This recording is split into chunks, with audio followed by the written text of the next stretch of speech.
Hi, everybody. This is Jamie Weatherby. I'm the Associate Director here at UNH's Alumni Relations Office. If you've been on our webinars before, you've seen me a handful of times doing different panel discussions and online presentations that are meant to support your career. I want to just give it, actually we have quite a bit of people joining. It is 12 on the dot, so I just want to give it just a few minutes to allow people to join and get on, and then we will get the presentation started. But right now you're looking at me, and you also should be seeing Alex Donati, who is our alum. He's a class of 92, who is here helping us with this LinkedIn presentation today. So let's just give it a few minutes and then we'll jump right in.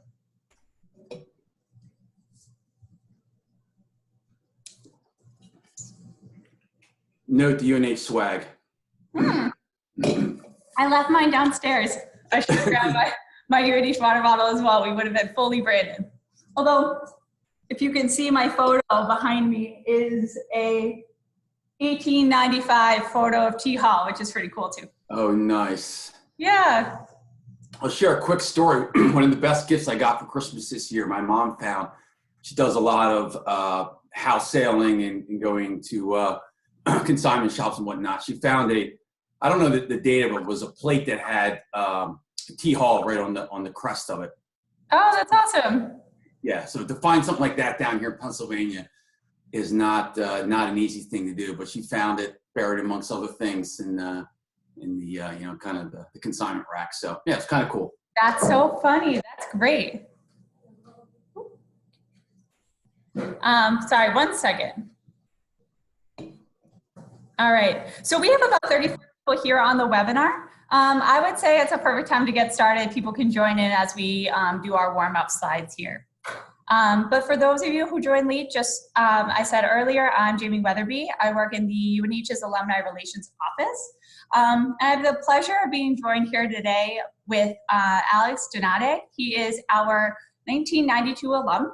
He is a project manager and senior engineer at Stantec Consulting Services. And today, thank you so much for being here, Alex. We're thrilled to go through some of your best tips and tricks with LinkedIn and how you can make the most out of your LinkedIn profile to be able to support and build your career. So with that, I'll turn it over to you.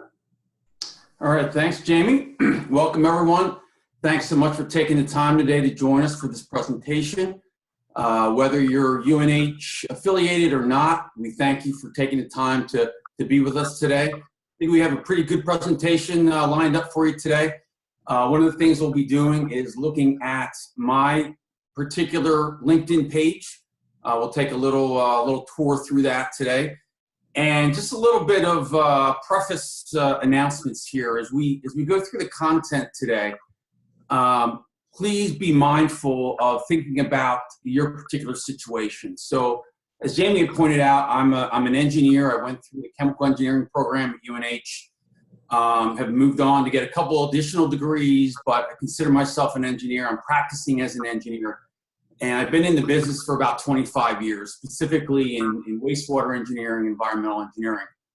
So, admittedly, I don't have a lot of insights towards other career paths, other industries, other fields. And so what we're going to try to do today, what I'm going to try to do is present my page in a format that is fairly generic and can touch a lot of different corners and fields of industry. And hopefully at the end of this, you'll have some takeaways based on really some just general practices for your page. But I want you to think about, as we're having a dialogue, that how do these things pertain to you? How will this affect you? And some of the things that I'm going to say today may not be relevant to your field. It may not be relevant to where you are in your career. Again, I'm about 25 years in the industry. So if you're just starting out, I'm assuming we have some callers on this webinar today that perhaps you're still in school and you're looking to get started. And so I'll try to provide a little bit of guidance and wisdom through the presentation for everyone, regardless of where you are in your career. So I'm hopeful that, again, at the conclusion of this, everyone will have some sort of a takeaway to move forward to either develop your page or improve it so that you're getting yourself a little bit more better networked moving forward. Amen. Okay. Okay, so networking. We probably have all heard the phrase, it's not what you know, it's who you know. And being in the industry for a while now, I do support that. And if you look at the statistics that Jamie has populated here, I think that it's a pretty telling story. 4 out of 5 jobs are filled through networking. Okay, that's a pretty high number. And if you're just starting out in your career, that can be a pretty daunting statistic, right? So if you don't really have any connections and you're about to graduate, what are your chances? What are your odds of really getting that first position? And admittedly, it's not going to be easy. We'll talk a little bit more about that in the presentation. But yes, I don't want to sugarcoat anything. You're going to have a tougher road here on the out of the gate than perhaps someone who's at a 5, 10, 15-year level of experience. And we'll talk a little bit more about throughout the presentation. But 4 out of 5 positions are filled through networking. And if I look at my own situation, I've been with my current employer, Stantec, for about coming up on 4 years now. I was a referral to Stantec. A colleague of mine at a prior position knew of a job, unadvertised job. So there's the bullet number 2. But they were looking for someone that had my background, my skill set. And he reached out. He called me up, said, "Hey, we're looking for someone who does what you do. Are you interested?" And at the time, I kind of was considering opportunities outside of my employer. And one thing led to another, and I've been with Stantec ever since. And so that's my personal experience. I can also say that I have brought in, since I've been at Stantec, 3 or 4 employees who have joined our ranks based on my network, based on my connections. And so I think other folks out there, if you have been in the industry for a while, maybe you can speak to these statistics. But again, they are pretty daunting. And so this underscores the importance of establishing a firm, solid network. And some of the things we're going to talk about today is using LinkedIn and how you may leverage LinkedIn to develop that network. And let's be clear that LinkedIn is one tool. It's a very valuable and important tool, I think, to developing and leveraging your network. But there are other things you're going to need to do. So depending on where you are in your career stream, I'm not encouraging anyone to rely exclusively on LinkedIn. It's one tool that you can implement. And we are going to talk today again about leveraging that. How can we maximize that to your needs and to get the full potential of that? But think of your career, as kind of like a roulette wheel. And there are different options that you can, pursue in order to find your either a new position, current position, first position, whatever it may be. You want as many chips on that roulette wheel as you possibly can get. And, having personal connections with people and talking with recruiters and connecting with organizations that you like. These are all tools. We're going to focus today on LinkedIn, but just think about this is one step in your overarching bag of tools, bag of tricks in order to get you better networked and moving into that next position that you're looking for.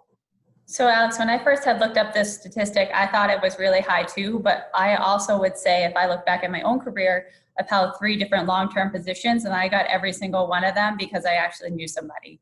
So I think some of them were posted, some of them weren't. But I do know that I had a leg up and an opportunity and they looked at me first just because I had a connection to the company. But it seems like a lot, but I feel like the more and more people I talk to about this, the more it proves to be true every time. Yeah, I'm sure there's a lot of people on the call that probably can share their own stories on that front as well, I'm guessing. So absolutely. Okay, so that's a good segue into this next slide. So why use LinkedIn, right? So we just kind of propped everybody up and said, okay, if you don't know somebody, your chances of landing a job are 20%, right? So what's the value of LinkedIn? And why is it? What is it used for? Why can I exercise it and get something out of it? What is it all about? And we're not going to spend this presentation on how to build up your particular LinkedIn page. I think it's with given the limited amount of time that we have, we want to get some Q&A in here in the back end. We are going to take again, a spin through my page, but we're not really going to get into the details of what you need to do to actually build up that page. If you're on Facebook, and statistics say that about 25% of the world's population has a Facebook page, close to, I think, somewhere between 2.5 to 3 billion users of Facebook, you're probably familiar with how to develop the LinkedIn page. And it's very intuitive. I encourage you, if you don't have a page, after the call at some point, just put it into Google, get in there, and just kind of follow the instructions. It's very easy to set that up. But again, why do we use LinkedIn?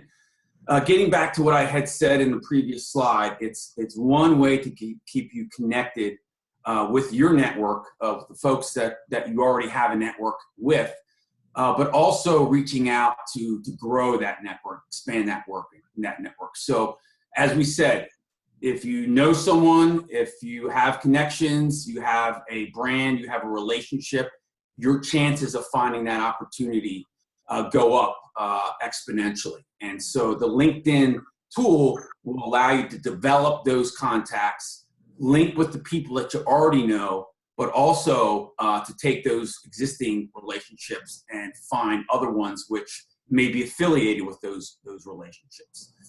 LinkedIn is a tool, like I said, it's like Facebook, but I put actually my LinkedIn page link on my resume at pretty much at the top. So you have your name, you have your address, your contact information. My LinkedIn address is right on my resume. So someone looking at that, if they're looking at it electronically, can just click that and it will take them right to my page. And so it is a means of providing some additional information to a reviewer about who you are, what you've done, what you're interested in. And we'll see that as we get through my page as well. But it is a tool that I believe is really bridging us from the 20th to, let's say, the 22nd century, where we had the resume to, kind of pretty much govern who's going to get selected for perhaps some interviews and things like that.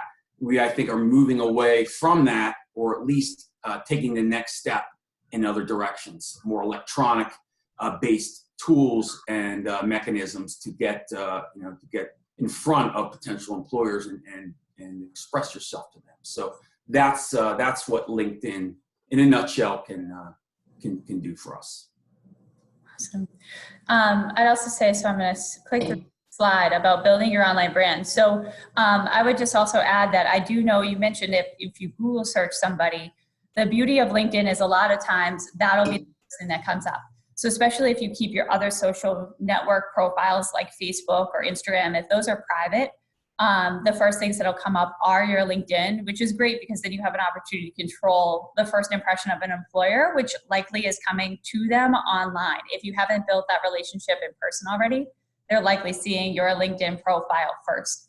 And I agree with you. I've heard this from a lot of recruiters that I think the concept of a paper resume is going to go away in the future.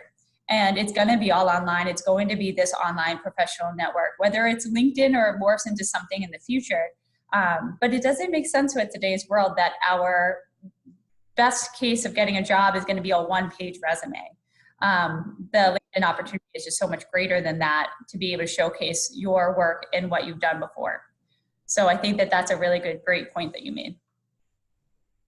Yeah, and thanks, Jamie. When I put my name into Google, my LinkedIn page comes up as the first hit. So to your point, and everyone out there, if you haven't done it already, go ahead and put your name into Google or whatever search engine you prefer.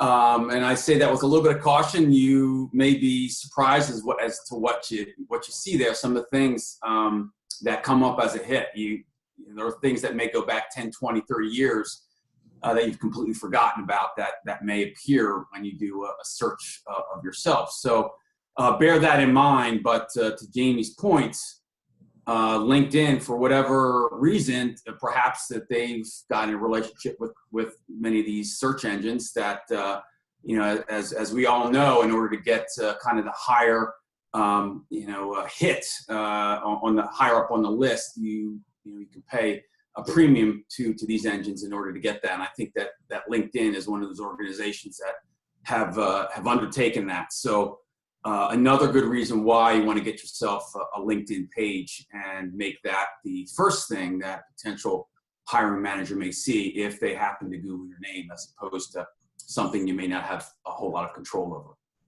Yeah, I think it's funny you say that. I think that that's a great practice too. If you're going to start looking for jobs and things like that, to Google yourself. You will be surprised what comes up if there was ever articles or things in the past or groups you were a part of, the photos that come up. It is very interesting. So I think that that's something that you do want to give a go and be aware of for sure. So I think that's a great point. So at this point, so I'm very excited for this part of the presentation. We're going to go through, Alex, your LinkedIn page, because I think that you have a really robust, really great page that really showcases how to be able to leverage each part of that LinkedIn profile and maximize what you're trying to get out of there. So bear with me. I'm going to swap over to that really quick. And so, Jamie, am I taking control at this point, or are you going to spin the wheels on it? Let me, I'll inch it down for you. How about that? And you'll be, okay. And then if I'm not scrolling fast enough, just let me know. That's fine. All right, let me do this. Good. Oh, there's my. All right, I'm just trying to get my screen share back up there. Hold on one second.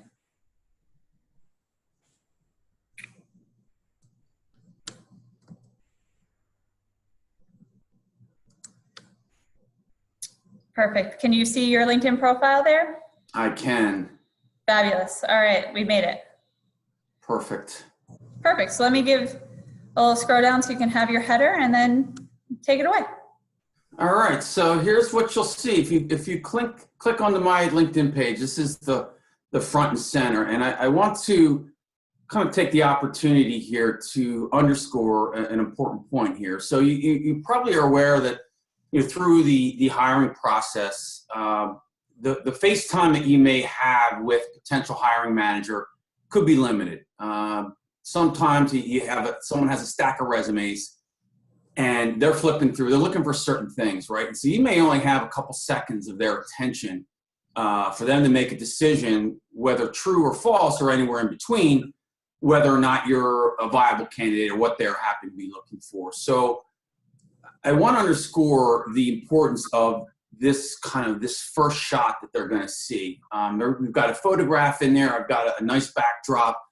For me, that happens to be the Duomo in Florence, Italy, where I spent 6 months studying back in my junior year of college. So that has an important personal connection to me. And I think it also speaks a little bit professionally to my trade as an engineer. So it's a little bit of a cross there.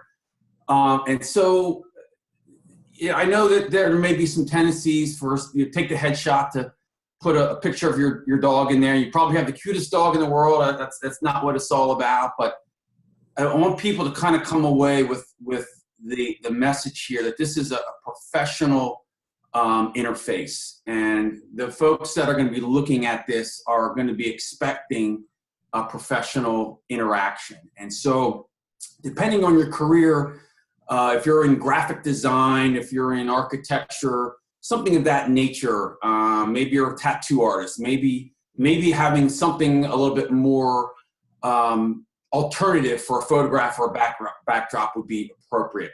Perhaps if you're in the nursing industry, a picture of you in scrubs or something like that. But I would suggest that you give that some thought and be professional in this area. Definitely put a photograph in. And as we go through the various parts of my page, you'll see that I populated everything. You want to be sure you're sending a message to a potential viewer that, that you're meticulous, you're concerned about the details. You are putting everything in here. You've taken the time to do that. They want to see that you're someone who's diligent, you're hardworking, and you're conscientious about your brand and what you might bring to their organization. So this first capture here you really kind of want to get a nice, good first impression. So some of the things, I don't see them showing up there right now, but and I think they're hidden because this is the front face as opposed to the back face. So let me, yeah, this is how you see it. So let me just divert just briefly about what you're seeing here. So this is Jamie connecting to my page externally. And some of the things you're seeing here, all the things you're seeing, are more or less restricted, exclusive to a viewer.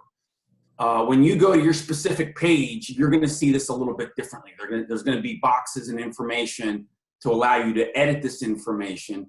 But you're going to see other things that are behind the scene. How many people looked at your page in the last month or so?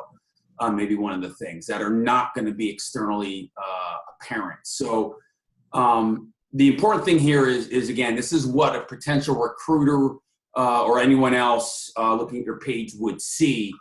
And that's what we're going to talk about here today. So we talk about front face, back face. Some of the back face information would include maybe details about my licenses, which I didn't see up in the beginning of this page. But if you have any accreditations, any licenses, things like that, you want to get that in your title. And real quickly, your job experience. I have senior engineer and project manager. And I could see here where the first is that I have about 3 licenses of a PE, a lead AP, and a PMP license. Some of the important things about getting some really concise certifications and other information here up front. Bear in mind that a hiring manager, someone doing a search, is going to use certain terms, perhaps in their search engine, or if they're looking for potential candidates. So in my case, they may be looking to fill a position and a requirement is a professional engineer. Well, I have that certification. I have that in my page. So I'm going to show up as a hit when they do a search on a professional engineer. Maybe you're a registered nurse or whatever it may be. You want to get those certifications in here. The idea being you want to differentiate yourself, right? So if a recruiter or hiring manager is doing a search, whatever the terms they are that they put into their particular search, you want to have your name show up in as many of those as possible. So you're getting those opportunities, you're getting that exposure, and you're the one that's getting found as opposed to maybe some of your peers. So you want to build this up as much as you possibly can. I've got senior engineer project manager. I kind of do both. And that is a long title, but again, getting back to the point of having as many searchable terms in your profile will increase the chances of you being found through a search process. So I just want to jump in here real quick. So I think that similar to a resume where you have your professional profile and you have a couple, it's your header and you have a couple sentences really to grab the attention of the recruiter, that's how you really want to use this summary piece where you can put in those critical pieces that you really want in case someone doesn't scroll all the way to the bottom of your LinkedIn page, which is as likely as them not getting to, say, the second page of your resume. You really want to make sure that this is a great opportunity to bump those highlights right to the top. Absolutely. I just want to say real quick, so I got a note in our chat box from Nancy, who mentioned wanting to see the back end. So the back end of Alex's LinkedIn looks very similar to the front end, just with some edits. It'll have a little edit bar. So you can have each of these sections where you'll just be able to edit them. So we're hoping to show the clean version where a recruiter and somebody who's looking to connect with you, the pieces that they would see. But the back end looks extremely similar to this, just with an opportunity to edit each of the sections. I hope that helps. So we can definitely go through it more at the end of the presentation. And then for anyone who has more questions, I do see there's another question in the Q&A. We'll certainly answer all the questions at the end of the presentation as well. So before you scroll down, one last thing, Jamie, I'd like to point out there. So see my connections here. I've got 286 connections, and one of the nice things about LinkedIn is if you're just starting out with a page, and I think I developed my page back in around 2009 to 2010, And I really didn't know anything about LinkedIn. And I remember my first contact was actually in one of my graduate program classes. One of my project team members, I got this message, LinkedIn message. I'm like, what is this thing? And he was reaching out to me to connect with him and, kind of get connected to his LinkedIn page. And so I accepted it, and that's kind of was the evolution of my page. But the reason that was facilitated is a nice feature that LinkedIn has is that it will, for better or for worse, go through your mail browser, and it will identify contacts that you have in your browser. And it will give you a list and say, hey, these individuals have LinkedIn pages or may not have LinkedIn pages. Would you like to reach out and connect with them? And I think, when I first started, I had a couple dozen, and I did most of those. So if you're just getting started with a LinkedIn page, a nice thing about it is you're going to have a nice little jolt to the arm when you first open your page, because it's going to give you a list of potential contacts to reach out to. And all you got to do is click a box, and it'll send an invite to them, those individuals, and you'll see that your connections will grow fairly quickly. And one thing I like to say about that, I think when we get into Q&A a little bit later, we'll talk about what connections should you accept, connections should you decline connections. And what I would say, if you're just starting out, if you're new in your career, you're looking to build your page, you're looking to build your network, I would be a little bit more liberal on that front end as to who you accept, who you don't accept. I mean, if it's a complete stranger that you don't really know who they are, what they're coming from, and what their intentions are, okay, maybe you look at that a little bit more scrutinized. But by and large, I think at the front end, you want to kind of build up your connections, because those will lead to additional connections. But if you're looking for a sales position per se, I think that I'll just lay this out there. Maybe someone's doing a search and they are interested in bringing in a sales associate, but they only want folks that have 500 connections or more on their LinkedIn page for whatever reason. I don't know if anyone would actually do this, but they would be looking to take advantage of your network by hiring you in maybe in a sales position. So that would be of interest to someone potentially looking to fill a sales position. So there is a little bit of merit to having a number there. And again, it's your judgment. You ultimately make a decision on who you accept and who you don't accept, and you get to hold the keys to that. So it's it's something that you have control over, and your situation and position may change from day to day on that. So anyway, so what Jamie's doing here, she's scrolling down through my work experience. You can see there's a little bit of a write-up on each of the positions I have had. I've been in the industry for 25 years. I'm probably a bit of an aberration. I've worked for essentially two companies post graduation, which in today's time is probably very uncommon.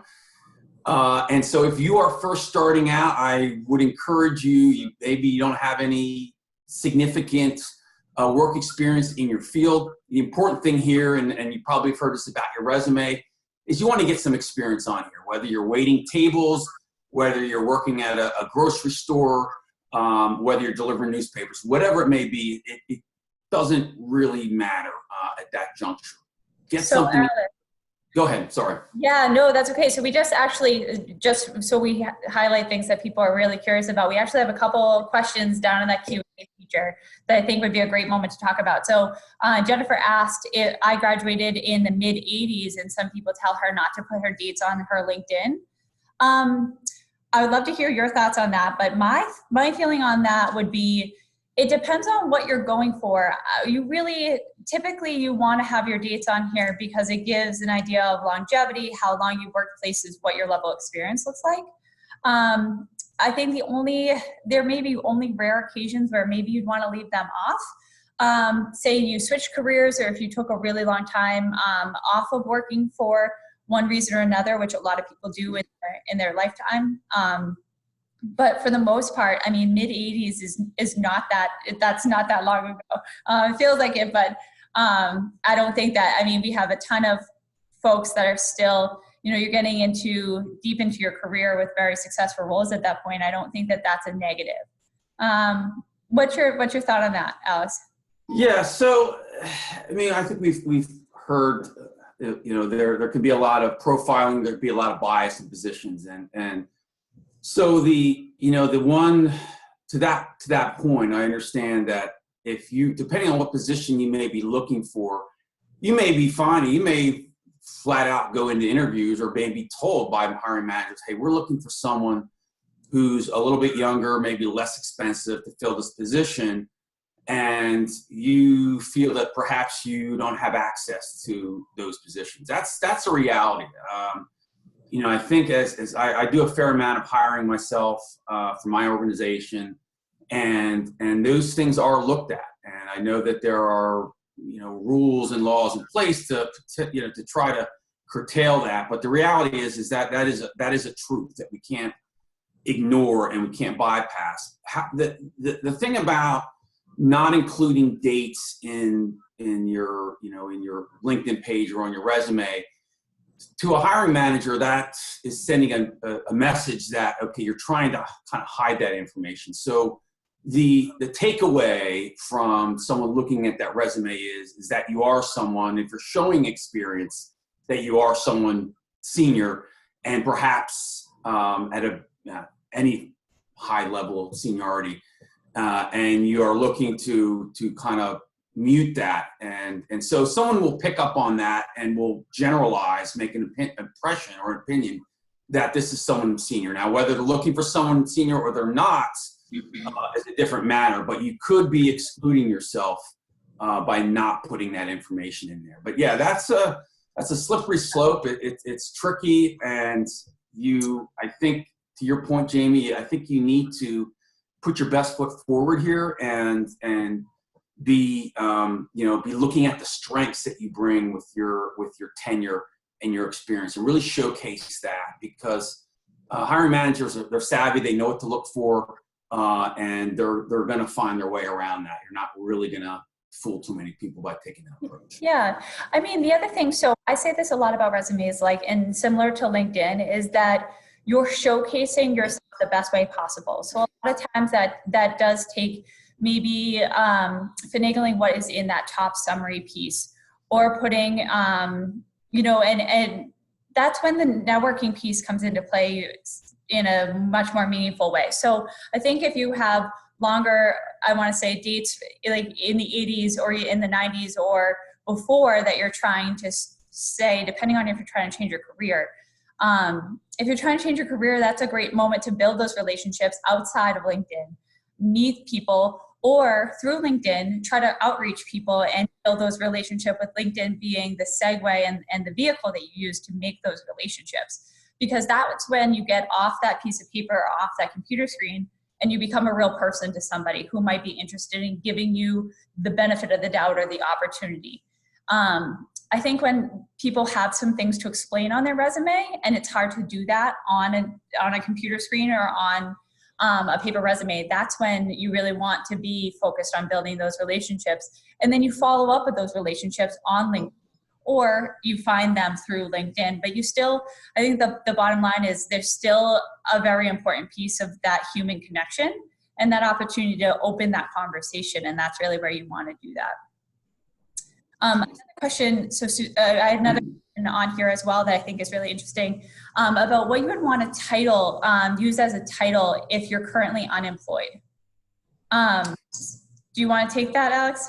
Yeah, I can actually add some insight to that, because I have people in my network that for one reason or another are between jobs.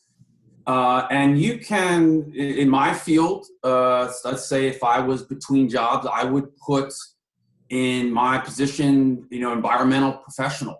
I don't think, with your experience, you obviously can't misrepresent information, right? So if you're between jobs, you're not currently working.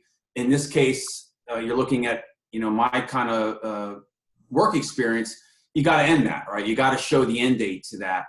But it doesn't mean that you have to highlight the fact that you are between jobs. I think that hiring managers are aware of that. There are different circumstances in industry, in organizations, where very good people, for reasons out of their control, are in the labor pool and in the job market. And I think that is well understood. And so I think putting your name in there, in my case, environmental professional, or something of that. And I would say something like higher education professional. And I think the other thing is, depending on which direction we're going to go. So say, Alex, maybe you were trying to go deeper into engineering as your focus. You would put engineering in that title and end it with professional. For me, if I wanted to go with program development, I could say, I would go with that direction. You just want to be highlighting the feature in the direction you're trying to go. But generally, say if I was trying to stay in higher ed, I would also say higher education professional, similar to your strategy there. And I think that's a good idea to do.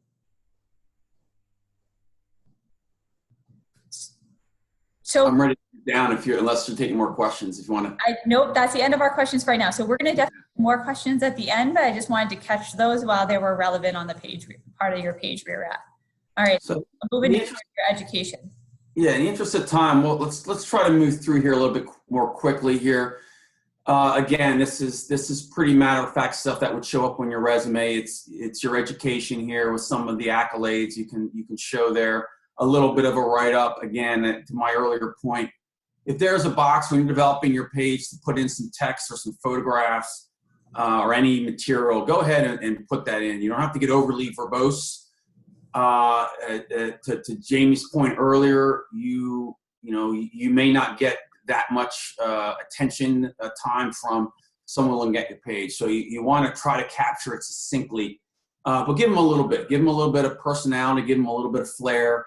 Try to show them a little bit of what's behind the scenes of who you are and what your personality may be, culture-wise and other aspects, which would lead someone to make some, decisions or opinions whether or not you would be a good fit for their particular organization. So let's keep scrolling down there. That's my UNH background there. Philadelphia University. This is something I really want to highlight real quickly. So my Philadelphia University program, this was a sustainable design program I did a few years ago. Perhaps more than a few. I think years get by on you. But the thing I like about this is here, which is an advantage over the resume. I've put in here a few of my projects, my thesis is in here as attachments, as you can see. So these can be clicked, they can be looked at, they can be reviewed. And this is one of the points I want to make as an advantage of LinkedIn over a resume. The resume is limited, it's paper. But here's an opportunity for you to bring some things to a potential hiring manager that you couldn't otherwise communicate in a piece of paper. And if you have things like this that are visual, have a little bit of color, have a little bit more meat to them, whether they're projects, maybe it's research that you did, whatever it may be.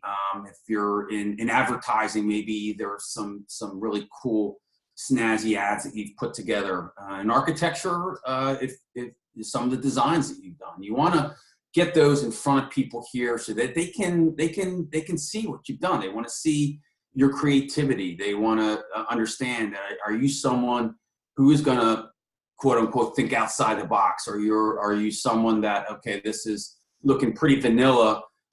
We have people that can do this. We're looking for someone who's going to take us in another direction, or who's going to bring a little bit more of a different dynamic. Here's your opportunity in these attachments and uploads in your education to do that.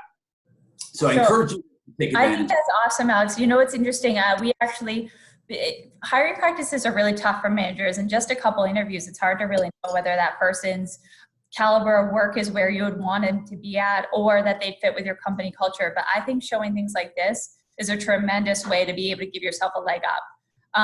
Here at UNH, not consistently, but at least in our office for the majority, we'll have folks actually bake and build presentations so that we can get a vibe similar to what you've created on your page to the work that they would do. And you give an opportunity here, and if someone leverages this opportunity within their LinkedIn page to highlight their work before even getting into an interview, you're giving yourself a huge leg up with that piece. So let's keep scrolling down here. I think there's one other part I'd like to touch on again, in the interest of time here. Yep. Volunteer work, if you've got any, I highly recommend you get some volunteer work. I've got a number of things in there. They're not all in there. If you scroll up to the first one, I'd just like to talk a little briefly about the first one I've had in there. I've done a lot of volunteer work for sports organizations. I've got a couple young kids now, 14 and 12 or 13 and 12. So I've managed their sports teams over the years. But if you could go up just a little bit more, Jamie, if you don't mind, first one. So that's Greenbuild United. So I just wanted to, real quickly, this is one of the professional organizations that I'm affiliated with. And this is going to touch on perhaps one of the questions that will come through the Q&A later on in the presentation is how do you kind of build up your network? And with Greenbuild United, it's a got a low battery power. Is that me or is that you? That's me. Sorry. Okay. I'm grabbing, for whatever reason, this drained my battery. I was like just shy of full when I started this. So I'm grabbing a cord, sorry. So you're plugging in, because I'm looking at mine. I'm about halfway. I'm like, I thought I had enough juice in this thing to make it through the hour. I'm going to stop sharing mine. You continue. I'm going to mute myself. That would not go well. All right. So again, Greenbuild United is a local organization. We do sustainability related projects in the Metro Philadelphia area. And one of the things I do is I volunteer. We identify projects, we plan projects, we execute projects with a sustainability related spin to them.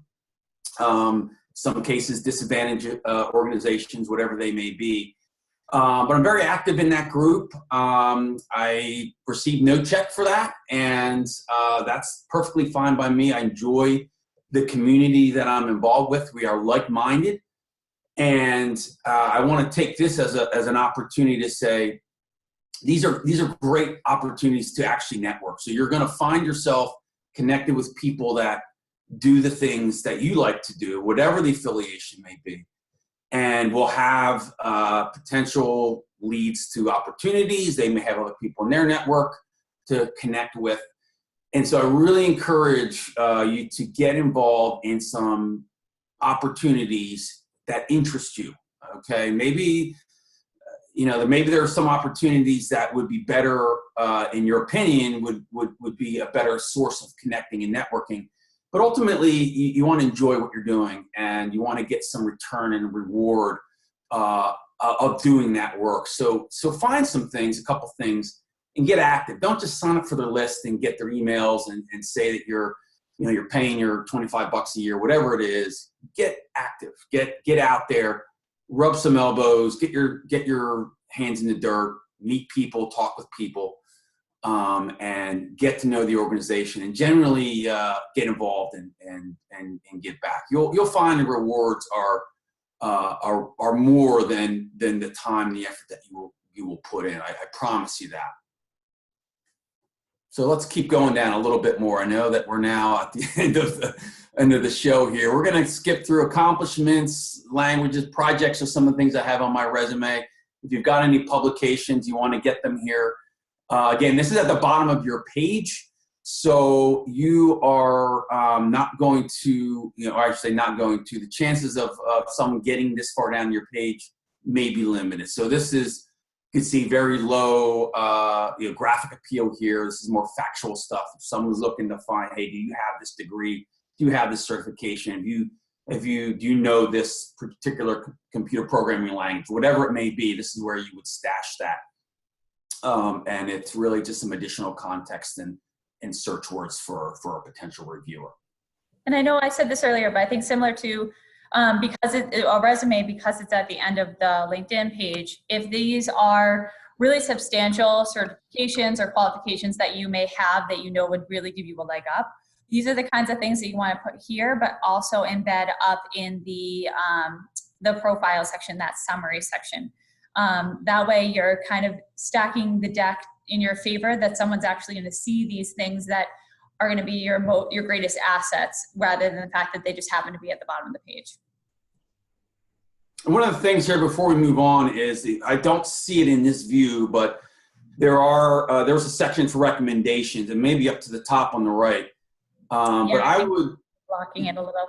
Yeah, it might be over there. I'm not really. Those are people also viewed, but there's a feature in the backdoor side of this that allows you to kind of solicit reviews, and they're kind of similar, akin to what you would put as your references on your paper resume, but gives an opportunity for someone to actually provide a critique or review of who you are. And I would encourage you to get those if you can. I've got some really good ones, and I've shared some really good ones. And the nice thing about it is you get an opportunity to either accept those to be viewable on your page or not. If you don't like them, if someone gives you a real scathing review for whatever reason, you could say, you know what, I don't want that one to show up on my page. So you get final say on that.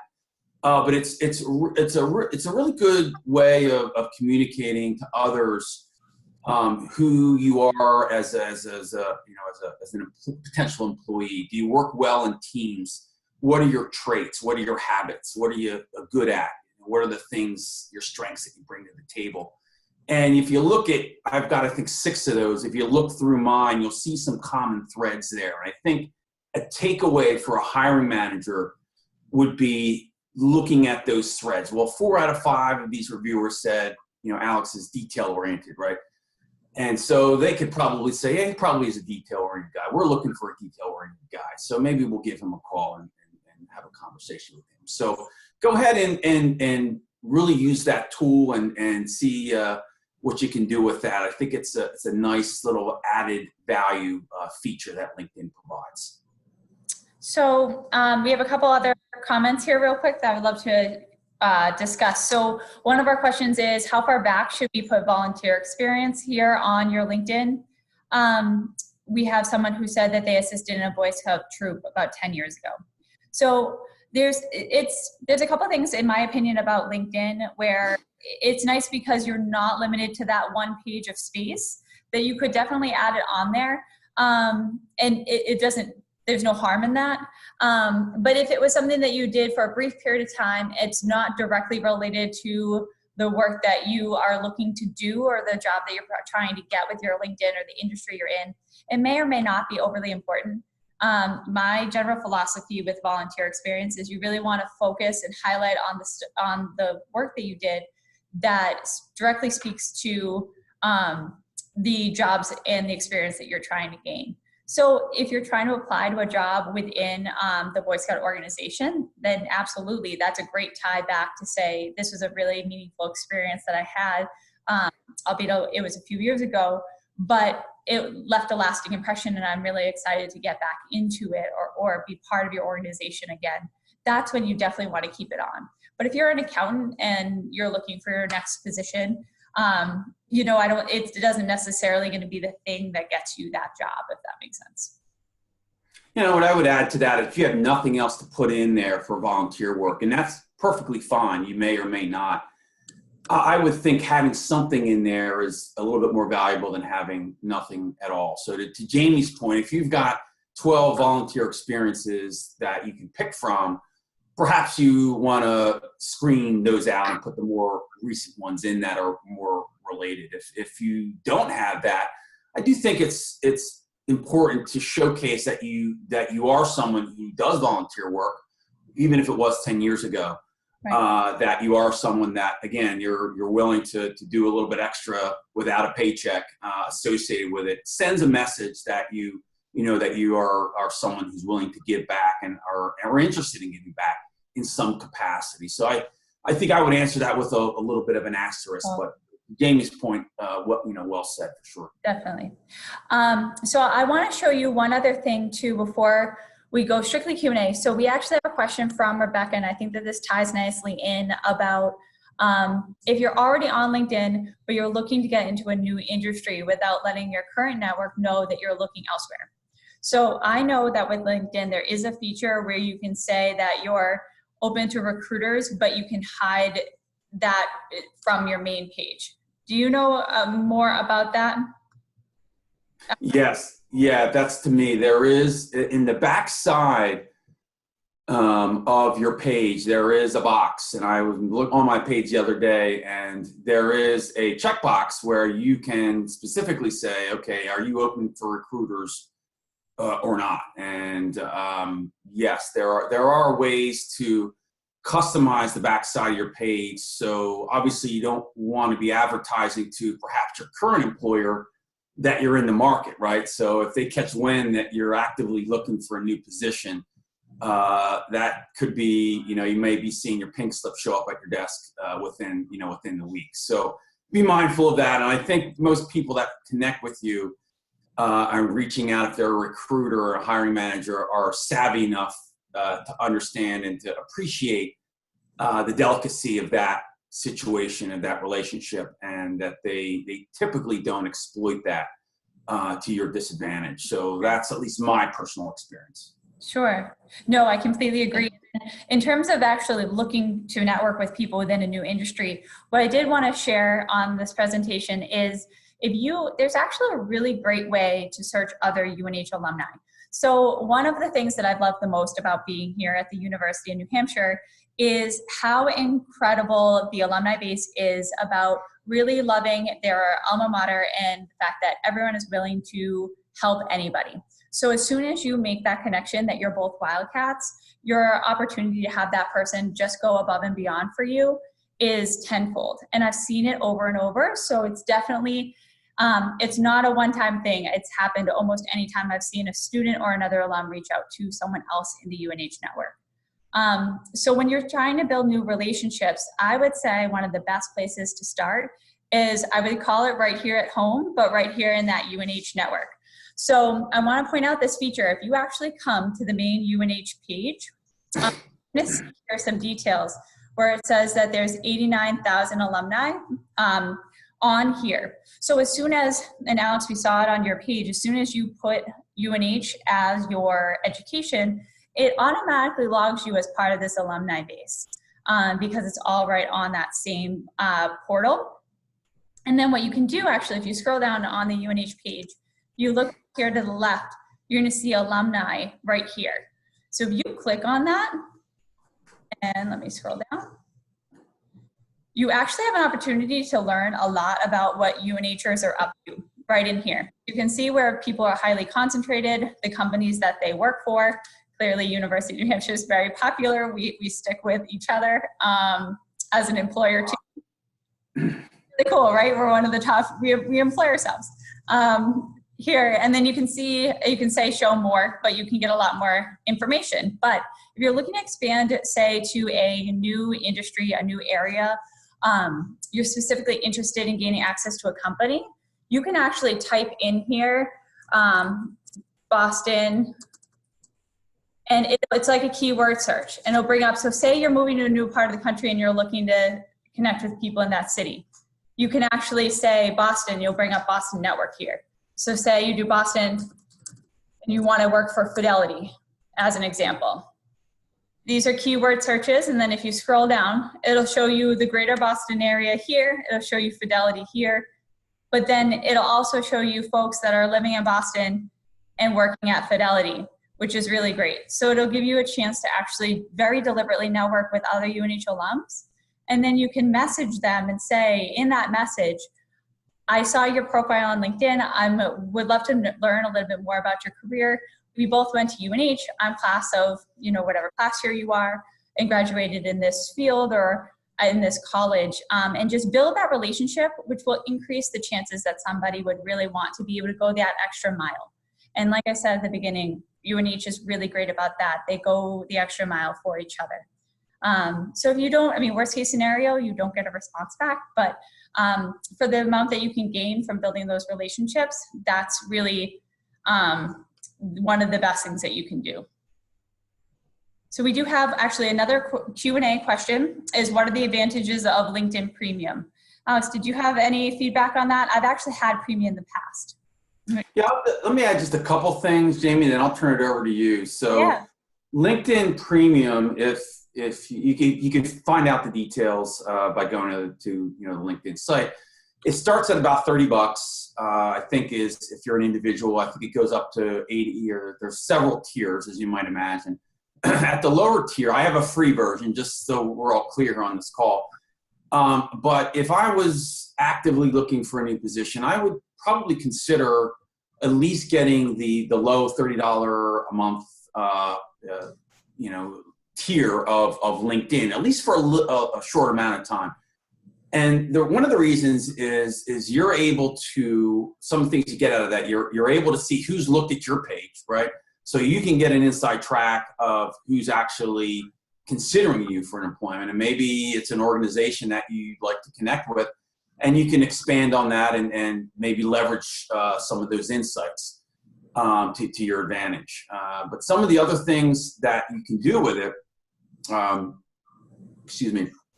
is you could see other pages and people that you may not be able to see the insides of their particular page.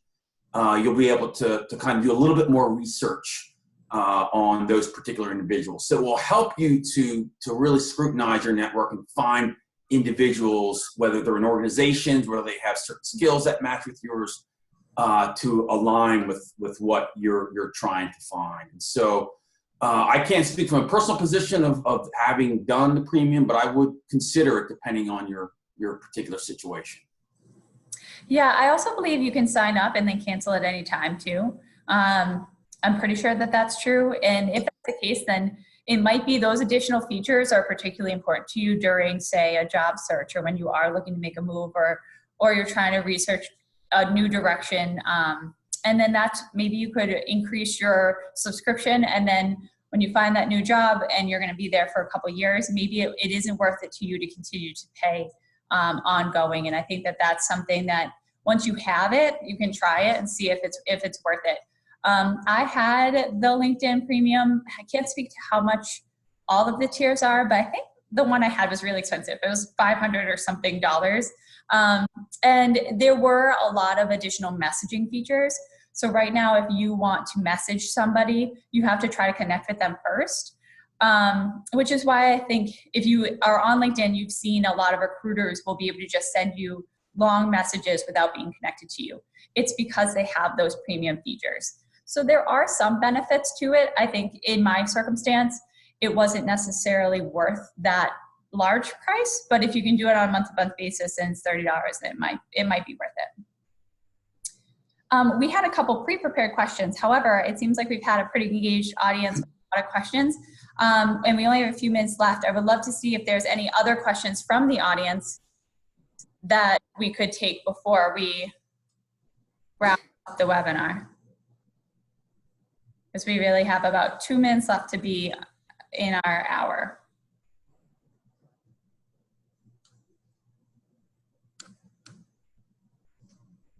I think that, Alex, if we don't get any more questions, maybe we should wrap there, because we're really right at that 1 o'clock mark. And Yep.